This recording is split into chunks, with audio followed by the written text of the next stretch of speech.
Saludos y bendiciones, hermanos, nuevamente en nuestra clase de hermenéutica, este nuevo video para todos ustedes, hablando sobre el contexto, el trasfondo histórico, el propósito de la carta o el propósito del libro, el destinatario, el tiempo que fue escrito, hacia quién va dirigido un escrito. Todo eso es muy importante analizarlo antes de leer el texto bíblico. Importantísimo conocer esto, porque esto nos va a ubicar en lo que la carta está diciendo, cuál fue el propósito del autor al escribir una carta. Acuérdese que cada libro y carta del Antiguo y Nuevo Testamento tiene un propósito por el cual fue escrito. Por lo tanto, ignorar el propósito por el cual el libro o la carta fue escrito puede llevarnos a cometer errores a la hora de la observación y la interpretación y la aplicación de esa palabra a nuestras vidas. Por eso es que no podemos ignorar acerca del contexto histórico, el trasfondo histórico, todo lo que tiene que ver con la idiosincrasia, la cultura, el idioma, las costumbres de aquel pueblo, de aquella región en cuestión que se está estudiando. Un pequeño ejemplo que podemos ver, por ejemplo, en los 4 evangelios. Cuando vamos a leer los 4 evangelios, cuando los vamos a estudiar, tenemos que entender que se les llama evangelios, los 3 primeros evangelios se les llama evangelios sinópticos, porque ellos ven la vida de Jesús muy parecida. Los 3 evangelios, Mateo, Marcos y Lucas, se les llama sinópticos, que viene del griego ver muy parecido, ver juntamente. Ellos ven muy parecido la historia de Jesús. El evangelio de Juan es un evangelio diferente, se le llama el evangelio diferente, porque Juan presenta otra perspectiva de Jesús. Los 4 evangelios son 4 perspectivas diferentes de ver el ministerio de nuestro Señor. Por eso a la hora de interpretarlos es importante ver que hay acontecimientos que se repiten en los evangelios, pero hay otros acontecimientos que son únicos en los evangelios. Ejemplo, el evangelio de San Juan con la mujer samaritana, ¿verdad? En las bodas de Canaán en San Juan capítulo 2 son acontecimientos únicos del evangelio de San Juan, como hay situaciones del evangelio de Marcos, de Mateo y de Lucas. Cuando vamos a interpretar, tenemos que ver la categoría, tenemos que ver el género literario que ya hemos venido hablando en otras ocasiones, ¿verdad? La poesía, el proverbio, la historia, la apocalíptica, cada uno de esos géneros literarios en la Biblia debe ser tomado en cuenta para poder interpretar correctamente. La hermenéutica nos da esas herramientas para poder acercarnos al texto de la manera correcta, entendiendo que la Biblia es su primer intérprete. La Biblia se interpreta por la Biblia. Debemos de leer los pasajes que están antes y después del texto, ¿verdad? Ya lo vimos. El texto pertenece a un contexto que es un grupo de versículos bíblicos que están antes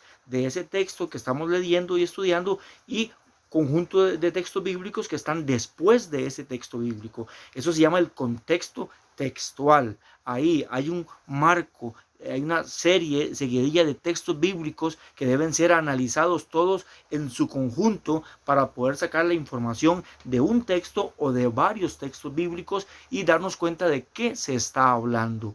No podemos ignorar lo que está antes y después del texto. Como dice el dicho, un texto fuera de su contexto se convierte en un pretexto. Entonces es importante entender el contexto, el trasfondo histórico, todo lo que tiene que ver, el propósito de la carta. Para eso es importante que todo estudiante de la Biblia y de esta materia de hermenéutica tome en cuenta varias cosas. Número 1, tener varias versiones diferentes de la Biblia. Mínimo 2 o 3 versiones distintas. Puede ser Reina Valera, Dios habla hoy, la Biblia de las Américas, Nueva Versión Internacional, la Biblia de Jerusalén. 4 o 3 versiones diferentes nos van a dar una perspectiva diferente a la hora de leer los textos.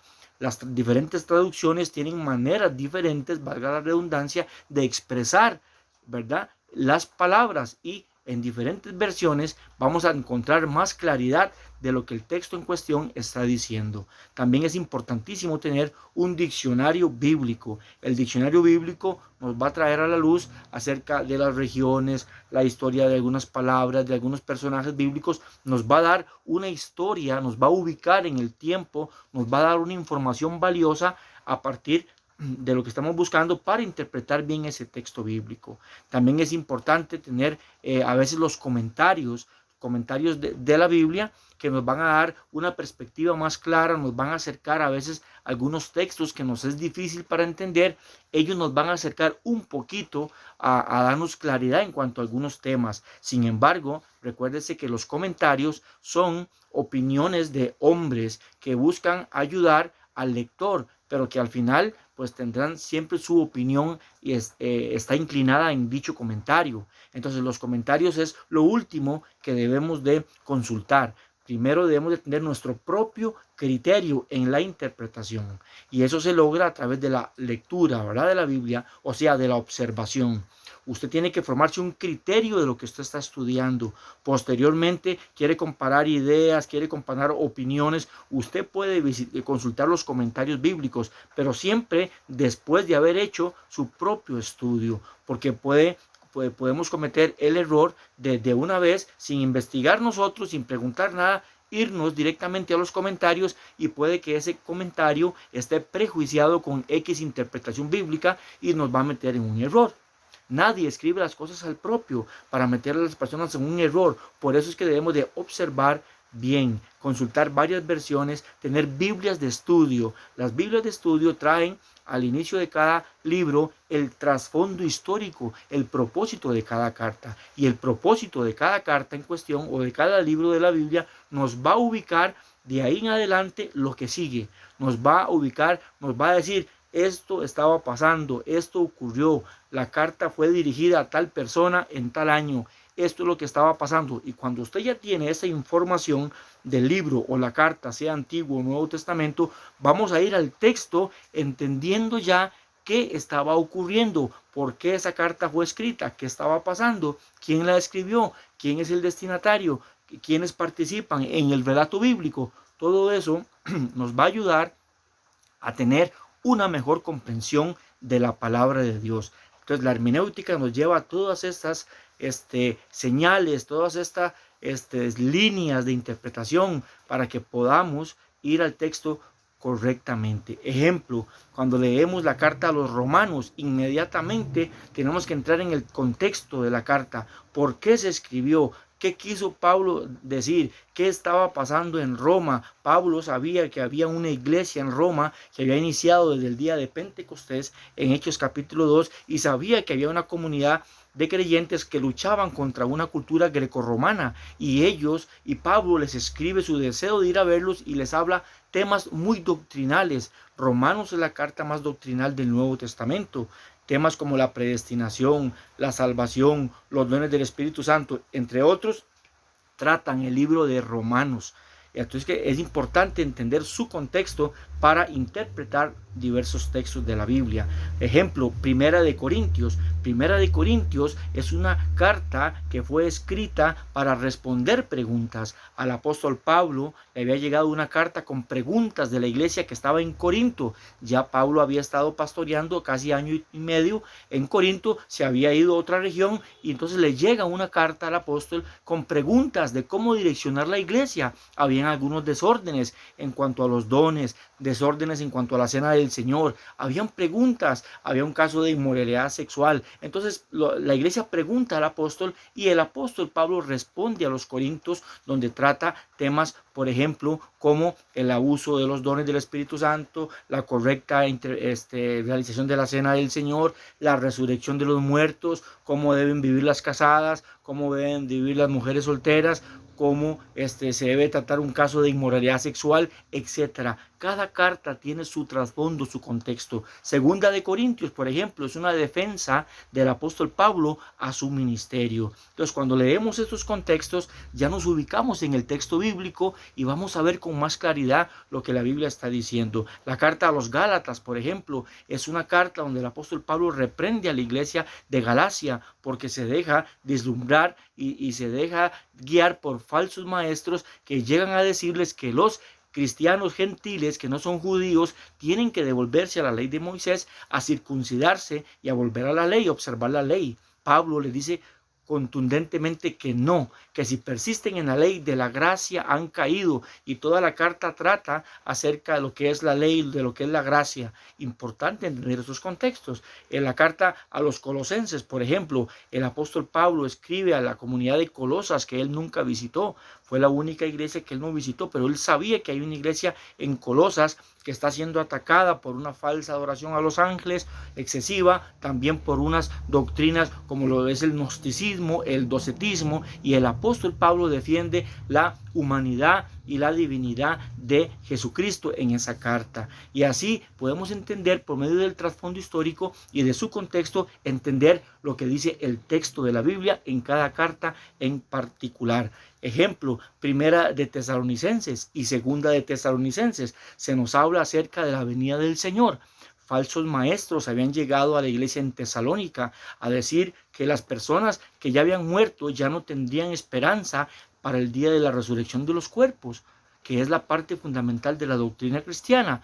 Y el apóstol Pablo tiene que escribir a la iglesia en su primera carta de Tesalonicenses para calmar la ansiedad y para aclarar aquellas dudas y angustias que tenían los creyentes. Y por eso Pablo dice en primera de Tesalonicenses 4:13, no queremos, hermanos, que ignoréis acerca de los que duermen, como los otros que no tienen esperanza. Si creemos que Jesús murió y resucitó, así también resucitará con él a los que durmieron con él, en él, ¿verdad? Y ahí se nos habla todo cómo va a ocurrir lo que va a ser la resurrección de los muertos y después el arrebato de la iglesia.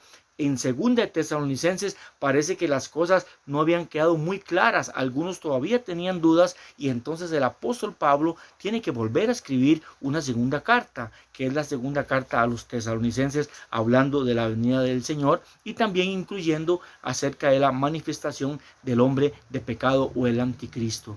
Y así cada una de las cartas nos mencionan acerca de los contextos y los trasfondos que cada carta en particular tiene. Ejemplo, primera de Timoteo o segunda de Timoteo son cartas de consejos pastorales que el apóstol Pablo le da a su hijo amado, ¿verdad? Hijo espiritual, valga la redundancia, pastor y compañero de milicia, Timoteo, que se encuentra pastoreando en la iglesia de Éfeso. Y Pablo le recomienda qué debe hacer con las personas, qué debe hacer con los líderes, le da instrucciones claras acerca de las personas que quieren anhelar obispado, de las personas, cómo se debe presidir la iglesia, cómo todos sus consejos Pablo los da primera y segunda de Timoteo, o la carta a Tito, también otro colaborador del apóstol Pablo. Cada carta, repito, tiene su propia historia, su propio contexto cultural, su propio propósito, su propia fecha en particular de qué está ocurriendo. Muy difícilmente se repite la situación de una carta a otra. Generalmente habían circunstancias muy diferentes en cada una de las casi 13 o 14 cartas, algunos dicen, que Pablo escribió. No se repiten, pero al mismo tiempo cada una de todas esas cartas son las situaciones que hoy vemos reflejado también en nuestras sociedades, en nuestros países, en nuestras culturas, ¿verdad? Tenemos que enfrentarnos diariamente, y por eso es que la palabra cobra vida, aunque fue escrita en aquel momento, cobra vida porque hoy también pasamos cosas similares a las que estaban enfrentando los primeros creyentes. Y así le puedo hablar de cada una de las cartas. Por ejemplo, cuando se habla del Apocalipsis, también tenemos que entender el contexto histórico, cuál es el propósito de la carta. El propósito de la carta es escribir a las 7 iglesias de Asia Menor que estaban siendo perseguidas, que estaban muriendo, que estaban en el circo romano, gente que estaba sufriendo, y el Señor trae una revelación al apóstol Juan para enviar una carta que les dé esperanza a las 7 iglesias, pero lo hace en una manera de símbolos, lo que se conoce como el género literario de la apocalíptica, que ya hemos visto en clase en estos días. Y de esa manera, cuando entendemos la apocalíptica, que es la interpretación de los símbolos, que fue la manera como el Señor Jesús decidió enviar esa revelación a Juan, porque no quería que la cultura romana y el imperio romano se dieran cuenta de este mensaje, entonces entendemos la carta. Hermano amado, el Señor nos manda a estudiar, a escudriñar la palabra. En Juan 5:39, la palabra del Señor dice: escudriñar las escrituras, porque a vosotros os parece que en ella está la vida eterna, y son las que dan testimonio de mí. La palabra escudriñar, que se utiliza en San Juan 5:39, denota en el griego una acción de buscar, de indagar, de cavar, de penetrar. Y el ejemplo que toma es como cuando un minero busca el oro, que le da, insiste, insiste, insiste, hasta que saca el metal precioso. Igual usted y yo tenemos que ver la Biblia no simplemente de largo o de vista. La hermenéutica nos dice que hay que observar, que hay que interpretar, que hay que aplicar la palabra de Dios para extraer el mensaje correcto para nuestros días, porque hay cosas que ya sucedieron en aquel tiempo, pero también hay cosas que, aunque sucedieron en aquel tiempo, son aplicables a nuestra época, y hay acontecimientos que son proféticos y que ocurrieron en un momento determinado, pero hay otros acontecimientos también, cuando hablamos de la literatura profética, que ocurrirán en el futuro. Y así entenderemos que la Biblia no se puede interpretar a la libre, a lo que cada uno se le antoje, a lo que el Espíritu revele, como algunos creen. Algunos creen que no ocupamos de la observancia de la Escritura, de las técnicas de interpretación, y todos se dejan guiar por la unción del Espíritu Santo. Pero la palabra dice en San Juan: os conviene que yo me vaya, pero en mi lugar vendrá el Consolador, el Paracletos, el Defensor. Él os guiará toda verdad y os recordará las cosas que debéis hacer. Mi querido hermano, para esas personas que dicen que no ocupan del estudio de la Biblia, que no ocupan de la hermenéutica para interpretar, yo pregunto: ¿qué va a recordar el Señor Jesús en su momento si usted no estudia, si usted no lee la palabra? Por eso hay que leer correctamente, con mucho respeto y humildad lo decimos. No interprete a la libre, asesórese, busque ayuda, busque diferentes versiones de la Biblia, vea las reglas de interpretación, respete el texto, respete el contexto, respete el trasfondo histórico, busque los idiomas originales, qué se quiso decir en aquel momento. Importante que entendamos estos aspectos. Y termino diciendo que en 2 Timoteo 3:16 la palabra dice: Pablo escribe a Timoteo: toda escritura es inspirada por Dios, útil para enseñar, para redarguir, para corregir, para instruir en justicia, a fin de que el hombre de Dios esté enteramente preparado para toda clase de bien, o para toda buena obra, en otra traducción. La palabra de Dios es inspirada, pero aunque sea inspirada, no significa que a nuestra mente va a llegar la luz de la palabra. Tenemos que leer 100 veces para poder entender lo que se nos está diciendo. Es importante observar, es importante meditar en la palabra, es importante tomar diferentes versiones de la Biblia. Es importante para sacar un criterio que esté bien centrado en una correcta interpretación de acuerdo al tema que se esté hablando o desarrollando. Espero que este video les sea de mucha bendición. Pronto estaremos con ustedes con otros videos. Que la paz del Señor sea con todos ustedes.